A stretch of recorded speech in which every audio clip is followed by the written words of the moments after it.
मग आम्ही क्षेत्र भेटी दरम्यान निवड केली वृद्धाश्रम या ठिकाणी भेट देण्याची. कारण आजच्या आधुनिक युगामध्ये आपण पाहत असतील की जी प्राचीन भारतीय संस्कृती आहे, या संस्कृतीमध्ये पाहायला मिळतं की जी कुटुंब पद्धती होती ती एकत्र कुटुंब पद्धती होती.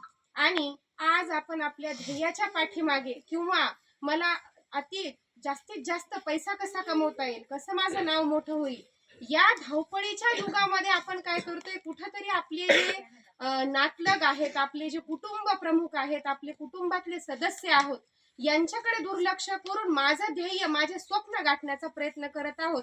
आणि या संकल्पनेमधून आज विभक्त कुटुंब पद्धती मोठ्या प्रमाणामध्ये निर्मिती झालेली दिसते. मग या विभक्त कुटुंब पद्धती आल्यानंतर मग आपल्या वर्गात कुटुंबातले जे प्रौढ आहेत, जे ज्येष्ठ आहेत, ते काय करणार, त्यांची काळजी कोण घेणार, ते कुठे राहणार, त्यांची व्यवस्था कशी होणार, कारण आता ते स्वतः तर काही हाताने काम करू शकणार नाहीयेत आणि कुठलेही घरातल्याही वस्तू जे छोटे मोठे काम आहे ते त्यांच्या वाढत्या वयाच्या अभावी शक्य नाहीये. म्हणून निर्मिती कदाचित या वृद्धाश्रमाची झालेली असावी. आता यामध्ये दुसरं एक कारण असू शकतं की बरेच मुलं आहेत की जे विदेशामध्ये शिकायला जातात किंवा काही जे दाम्पत्य आहेत त्यांना मूलबाळ नसतं, मग त्यांची सोय घेण्यासाठी कोणी नसतं, म्हणून या वृद्धाश्रमाची निर्मिती झालेली असावी असा माझा समज आहे. यासाठी पण अनेक मार्ग आहेत, ते आपण त्या मार्ग शोधण्यासाठीच आपण या ठिकाणी आज मुद्दाम या ठिकाणी आलेलो आहोत. मग तुम्हाला हा प्रश्न पडतो का की आपल्या घरी जे आजी आजोबा आहेत त्यांची आपण कशी काळजी घेतो, आपले आई वडील कशी काळजी घेतात, आपण खरंच त्यांना प्रेमानं वागवतो का, त्यांच्या सोबत आपण सहवास घालतो का?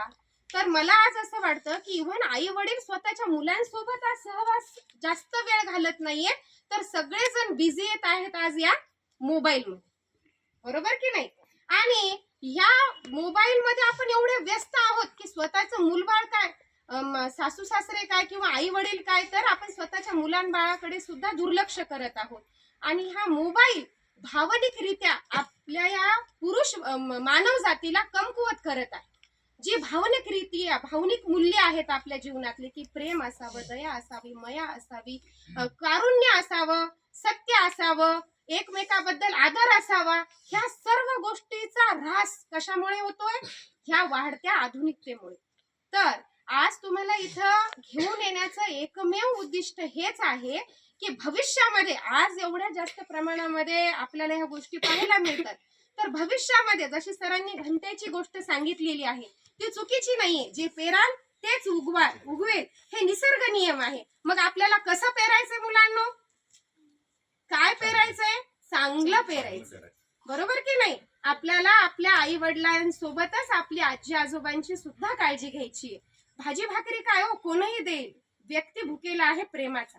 आपले आजी आजोबा आपल्या फक्त 2 प्रेमाचे भुकेले की त्यांनी आजोबा म्हणून जावं, बाबा म्हणून जावं, तुम्ही त्यांच्या मांडीजवळ बसावं, आजीजवळ बसावं, तू जेवलीस का माय, तुम्ही जेवले का बाबा, हे 2 शब्द तुम्ही बोलले ना, झालं त्यांना असं वाटतं आज मी माझं पोट भरलं. तर ह्या सगळ्या गोष्टी करण्यामागचं तात्पर्य म्हणजे आज ही क्षेत्र भेट आहे. आणि मी बोखारे सरांचे मनापासून काळामध्ये आपण पाहत असाल की बाजाराला जर जायचं असेल, आपण एखाद्या शेजारच्या व्यक्तीला म्हटलं हे घे रे माझे 500 रुपये आणि माझा हा बाजार आण बरं, तो म्हणेल अरे बाबा मला नाही दे, तू आणि तुझे पैसे. परंतु सरांनी आयुष्यामध्ये त्यांचा हा जो वेळ या समाज कार्यासाठी दिलेला आहे तो खरोखर वाखाणण्याजोगा. आणि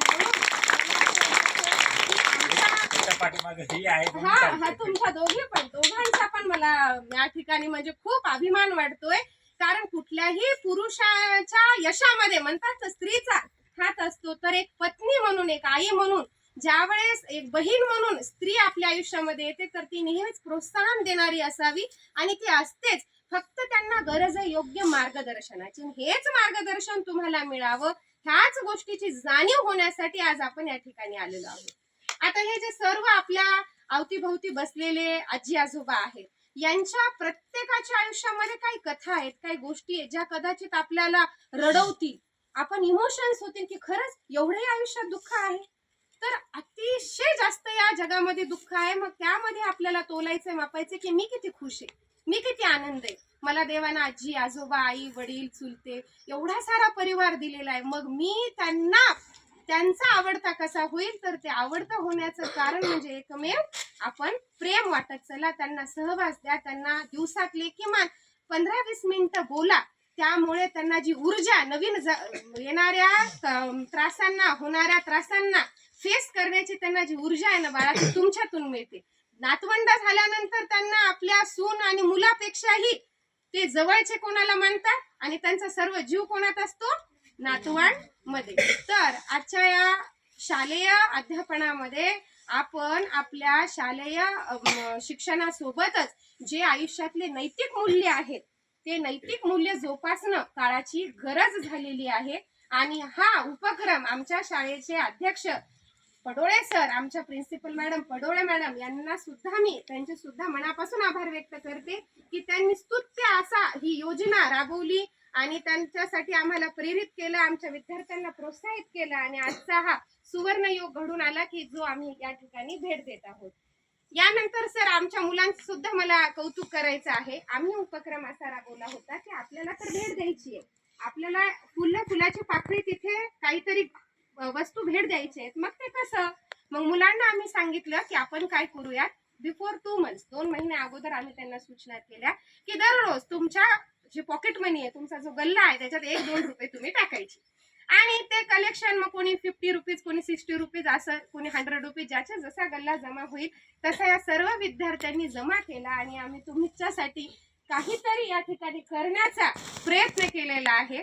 तर आमचा हा प्रयत्न आणखी वाढो, आमची मुलं आणखी मोठ्या मोठ्या पदावर जावो, तुम्ही अनेक मोठे मोठे तोफे, गिफ्ट आपण या अशा संस्थेला द्यावे की ज्याने आपलं पुण्य कर्म आपण आपल्या आयुष्यामध्ये वाटण्याचा प्रयत्न करू. माहितीये ना की रामाने जेव्हा रामसेतू उभारला होता तेव्हा छोट्या खारीचा सुद्धा वाटा होता. ती खार म्हणून आपण आज या ठिकाणी उपलब्ध आहोत आणि आमचा हा खारीचा वाटा सर तुम्ही आनंदाने स्वीकारावा आणि आमच्या मुलांना